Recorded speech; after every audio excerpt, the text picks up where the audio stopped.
Oke, hari ini bahasanya cukup banyak. Kita akan membahas intinya sih mengenai respon transien ya, yang mana di respon transien nanti akan ada karakteristik atau kita menyebutnya kriteria ya, kriteria dari unjuk kerja sistem. Nah, kenapa kita perlu melakukan analisis? Karena kita ingin tahu perilaku sistem itu seperti apa.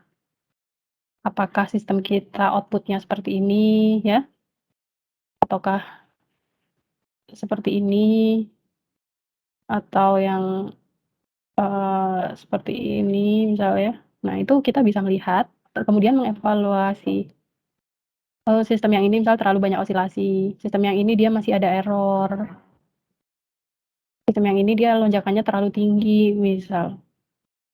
Kemudian kalau kita sudah paham tentang karakteristik atau ciri-ciri dari sistem yang akan kita kontrol, maka kita bisa mendesain sistem kontrolnya.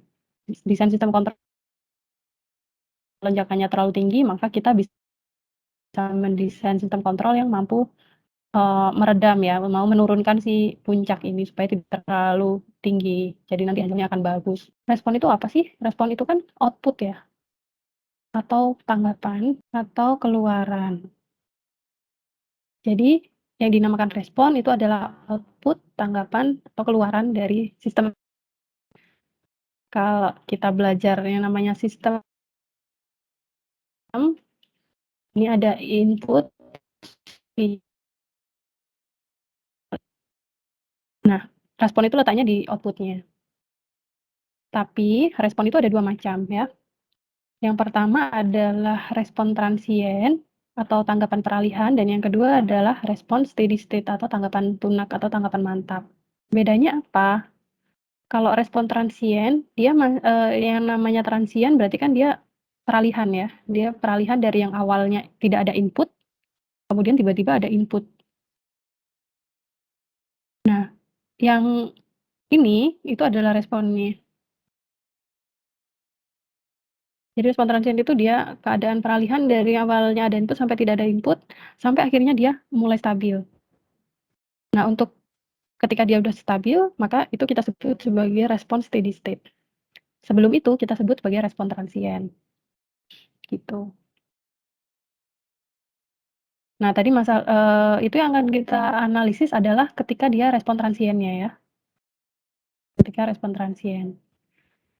Apa yang bisa kita analisis? Yang bisa kita analisis pada saat, respon transien itu adalah unjuk kerjanya atau performa sistem, yang mana dia punya kriteria ya, nanti ada berbagai macam kriteria. Untuk sistem orde 1 apa, sistem orde 2 apa. Nah, kita akan belajar itu di sini. Oke, kembali lagi ke respon sistem. Jadi ini misal ada suatu sistem yang punya fungsi alih ini kita kasih input step, kemudian ini respon yang ingin kita lihat. Nah, dan hasilnya seperti ini. Maka dengan menganalisis tanggapan peralihan atau respon transient sistem, dapat diketahui beberapa hal nih, misal dia ada error nggak ya, dia cepat atau tidak responnya. Karena respon sistem yang seperti ini ya, yang ada di gambar depan sekarang itu kan berbeda kalau respon sistemnya seperti ini. Berbeda lagi kalau respon sistemnya begini, ya kan? Nah itu yang akan kita analisis nanti. Untuk respon transient sendiri beda-beda ya antara respon sistem orde 1, orde 2, dan respon sistem orde tinggi. Perlu diingat kita bisa mengatakan bahwa sistem itu adalah orde 1, orde 2, orde 5, orde 10 itu dilihat dari tinggi penyebut fungsi alih. Pangkat tertinggi penyebut fungsi alih ya. Jadi kita tidak bisa melihat suatu sistem, orde sistem itu hanya dari misal dari bentuk fisik sistem atau dari respon ya. Kita nggak bisa mengatakan ini adalah respon sistem orde 2, enggak. Walaupun mungkin kriterianya seperti orde 2. Kita juga tidak bisa mengatakan bahwa respon sistem ini adalah sistem orde 1. Karena kita tidak bisa melihat orde hanya dari grafik keluaran seperti ini. Kita hanya bisa menentukan bahwa, oh ini sistem orde sekian, itu dari pangkat tertinggi penyebut fungsi alih. Nah, kita sudah belajar tentang orde sistem ya, ada orde 1, orde 2, sama orde tinggi. Nah, orde tinggi itu adalah orde yang lebih dari 2.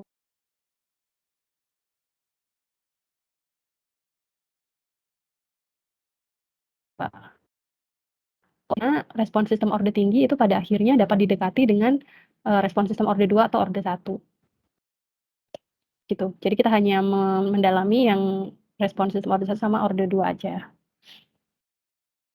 Selanjutnya, akan dianalisis mengenai respon sistem untuk berbagai masukan. Kita mengenal masukan berbagai macam ya, ada step, ada rem, ada impuls, kemudian ada sinusoidal ini ya, tapi kita pelajari yang ini ya, untuk dilihat apakah dari berbagai masukan ini akan menghasilkan respon transien yang berbeda-beda, dan tentunya harusnya berbeda ya, responnya berbeda, tapi sifat dari sistem akan tetap sama. Lanjut ya, jadi tadi kita akan belajar tentang respon dari sistem orde 1 dengan berbagai macam masukan, kemudian respon sistem orde 2 ya, dengan berbagai macam masukan. Nah, untuk sistem orde diagram blok sistem orde 1 seperti ini. Ini diagram blok closed loop dari sistem orde 1 ya. Dia punya, apa namanya, suatu blok JS, ini HS-nya sama dengan 1. Kalau jangan lupa kalau kita pakai aljabar diagram blok atau manipulasi diagram blok ya, maka kita punya yang namanya, kalau closed loop berarti punya blok GSHS ya. Nah, maka untuk mencari fungsi alih, yang mana fungsi alih itu adalah perbandingan output per input, itu dia sama dengan GS per 1 plus GSHS, gitu kan. Sehingga kalau blok closed loop-nya seperti ini, dia menjadi CS per RS sama dengan 1 per TS, bagian atas ini, dibagi dengan 1 plus 1 per TS, HS-nya sama dengan 1, jadi ya udah dikalikan 1 aja. Nah, hasilnya adalah fungsi alihnya menjadi 1 per TS plus 1. Sehingga diagram blok closed loop yang di atas itu ekuivalen dengan diagram blok sistem orde 1 yang ini. Jadi fungsi alihnya jadi seperti ini ya, 1 per TS plus 1. Nah, kalau kita memberikan masukan berupa input step misal atau input rem atau,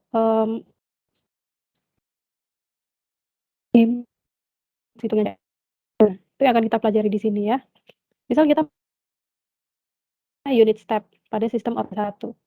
Jadi, sistem yang tadi awalnya 1 per TS plus 1, kita kasih input step. Step kan, kalau dia namanya unit step, berarti kan dia bentuknya seperti ini ya. Nah, ini adalah T, ini 1, ini RT. Jadi dia nilainya RT itu akan sama dengan 1 untuk T lebih dari 0, lebih dari sama dengan 0. Yang mana RT ini kalau kita ubah ke bentuk Laplace, jadi kita melakukan transformasi Laplace, itu nilainya adalah RS sama dengan 1 per S. Ya, ini lihatnya di tabel ya, silakan lihat di tabel.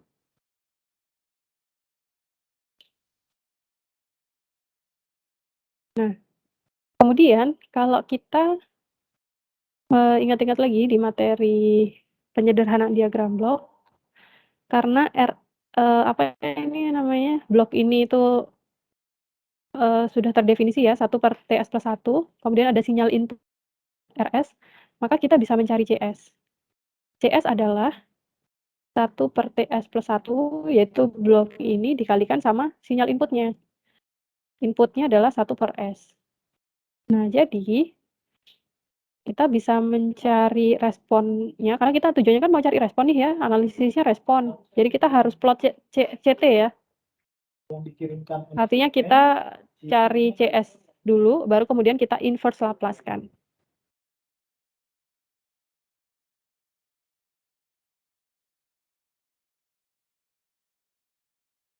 Nah, berarti kan CS sama dengan 1/TS+1 dikali 1/S. Ini. Kita inverse Laplace bisa dicari di sama dengan nih ya, 1 min eksponensial pangkat min T per T. Oke, saya tulis ulang di sini ya.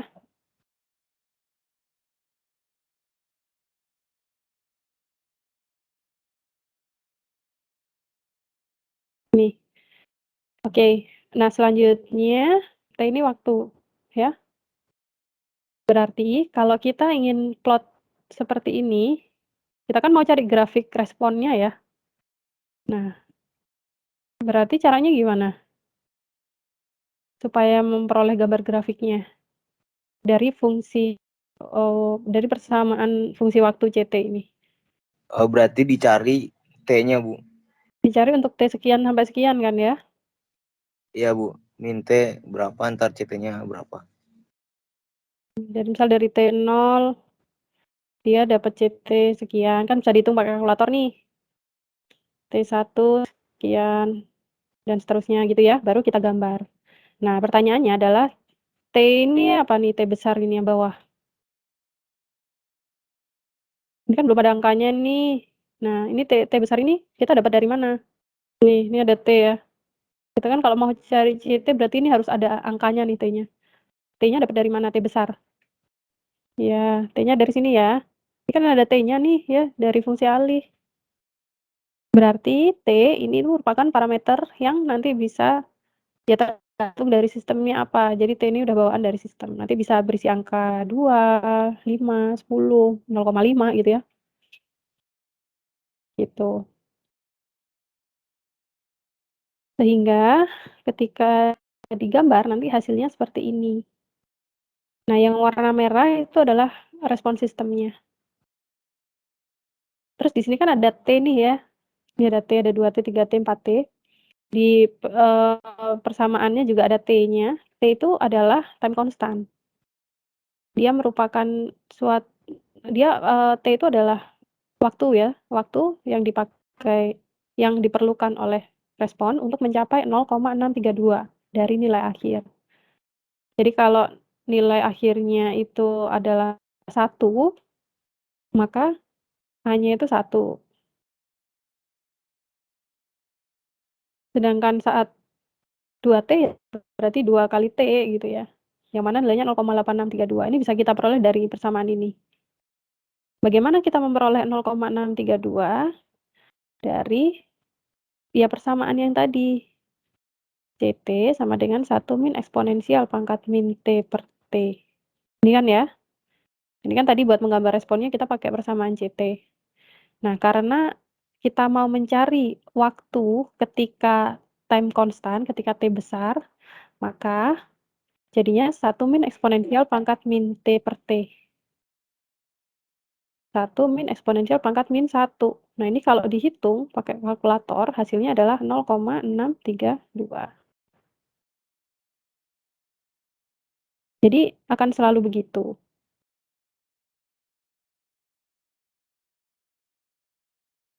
Berapapun nilai T-nya ya,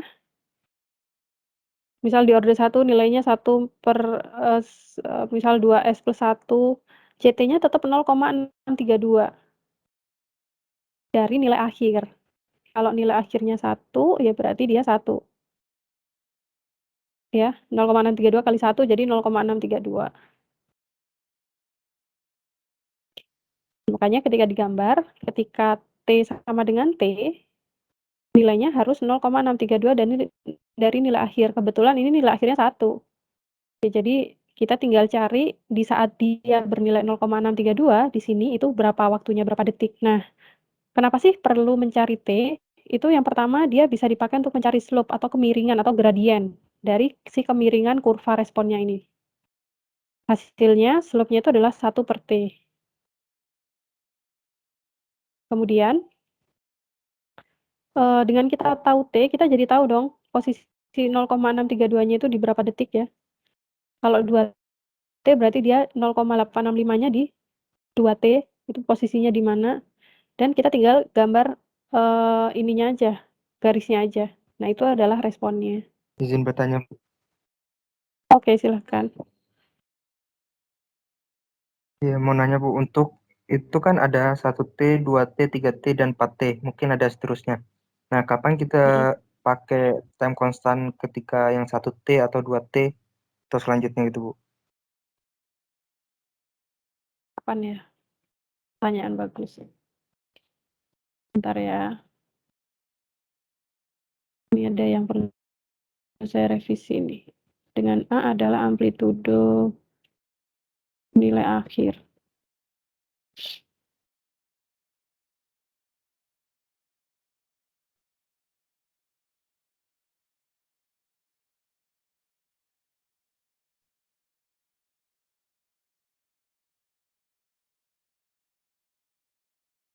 Oke, kapan pakai 2T, kapan pakai 3T, kapan pakai 4T? Coba saya contohkan ya. Pertanyaan bagus nih. Misal ada sistemnya seperti ini. 1/2S plus 1. Ini input, ini output. T-nya berapa kalau seperti ini? Kalau fungsi alihnya ini 1/2S plus 1. 2, Bu. T-nya 2. Nah, terus kita diminta gambar nih, gitu ya. Diminta gambar respon CT-nya. Kita gambar grafik, kita gambar sumbu-sumbunya dulu dong, ya. Ini waktu, ini adalah CT. 0, 1, 2, 3, 4, 5, 6, dan seterusnya ya. Nah, kemudian di sini kita kasih input step. Berarti kan misal satunya di sini nih.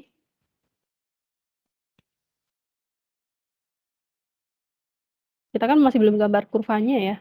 Tapi kita tahu bahwa ketika T itu sama dengan 2 detik,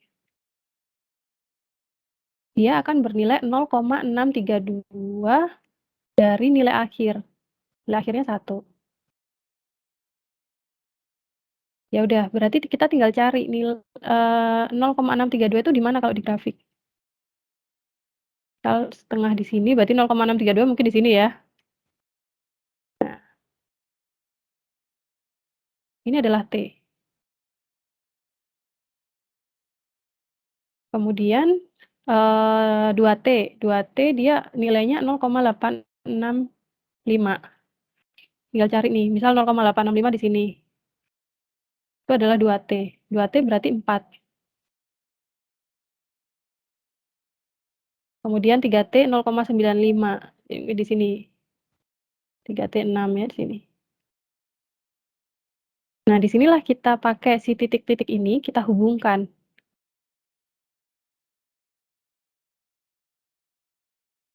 Nah, kita jadi bisa menggambar respon sistem orde 1. Gitu.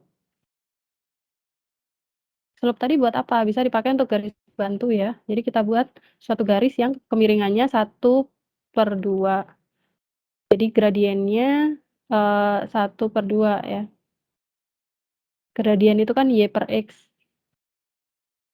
Berarti ya nanti coba dibuat garisnya aja gitu.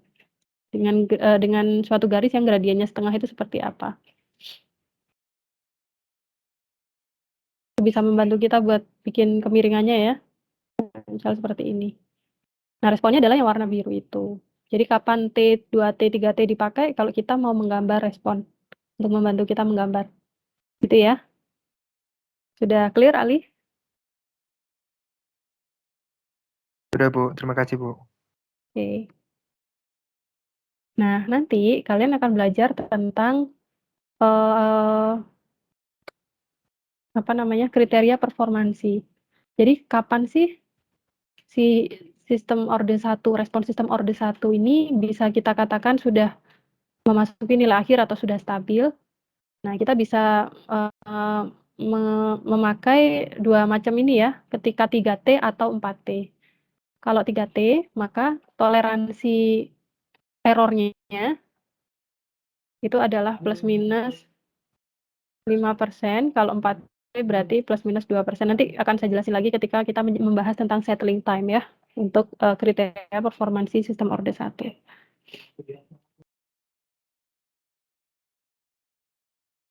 Nah, gitu.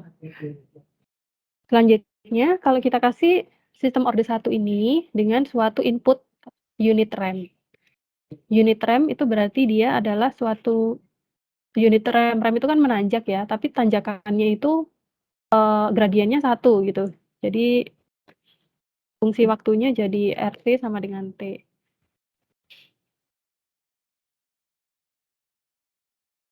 Ini ya jadinya.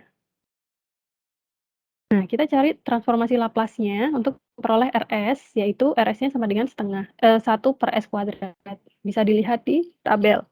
Jadi kita masukkan itu di 1 per S kuadrat ke dalam fungsi alih 1 per TS plus 1. Kemudian hasilnya kita inverse Laplace untuk memperoleh CT-nya. Dan CT-nya diperoleh T plus T eksponensial pangkat min T per T. Dari sini kita bisa gambar ya, T-nya nanti tergantung fungsi alihnya berapa nilainya ya, tinggal kita ganti-ganti. Kemudian kalau ini kita gambar ya, yang merah itu adalah input RT ya, yang biru adalah CT output-nya. Ternyata kalau kita menganalisis menggunakan respon unit RAM, yang bisa kita lihat itu adalah error steady state-nya.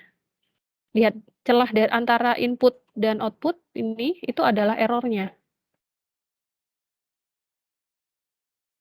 Di sini kita tidak bisa melihat apakah ada lonjakan ataukah ada settling time-nya berapa, waktu untuk sampai dia menanjak itu berapa, kita nggak bisa lihat. Yang bisa kita lihat hanya error steady state. Sehingga umumnya analisis respon unit RAM pada sistem order 1 itu lebih sulit untuk dilakukan. Karena ya itu tadi kita tidak bisa melihat perilaku sistem secara utuh gitu ya. Hanya kita bisa melihat ketika dia sudah stabil saja. Ini kan berarti keadaan sudah stabil nih dia, ya kan? Karena nanti sampai ke atas pun dia akan sama nih. Gap-nya itu akan sama lebarnya. Karena error steady state, error ketika dia sudah stabil. Sehingga untuk respon unit RAM itu jarang digunakan untuk analisis performa sistem, paling hanya untuk melihat errornya itu seberapa besar celahnya, gitu sih. Yang terakhir untuk fungsi impuls pada sistem order 1. Nah, impuls itu kan kita kasih dia nilai yang ya, kalau unit impuls berarti kita kasih amplitudo 1 dalam waktu yang sangat singkat ya. Nah, jadi ibarat ini adalah ini T, ini adalah RT, maka impuls itu ya cuman sekejap aja gini. Waktunya singkat, dia punya amplitudo 1.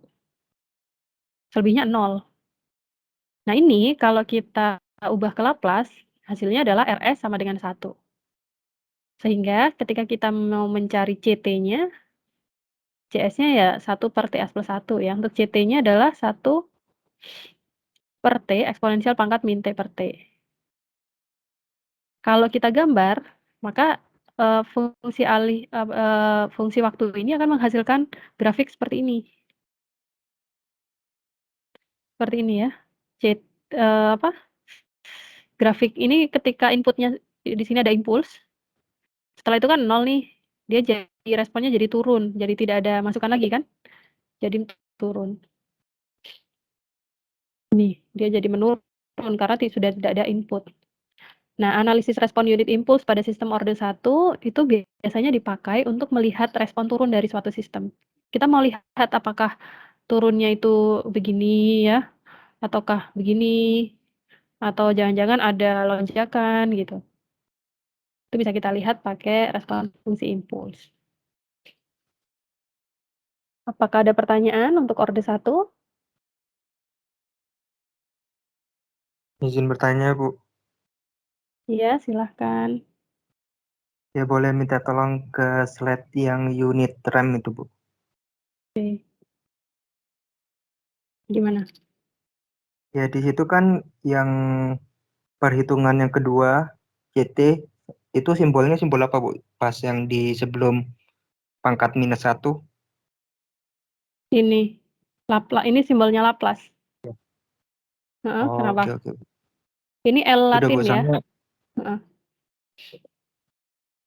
Kalau L pangkat -1 berarti dia inverse Laplace ya, tapi kalau L aja gini berarti dia adalah transformasi Laplace.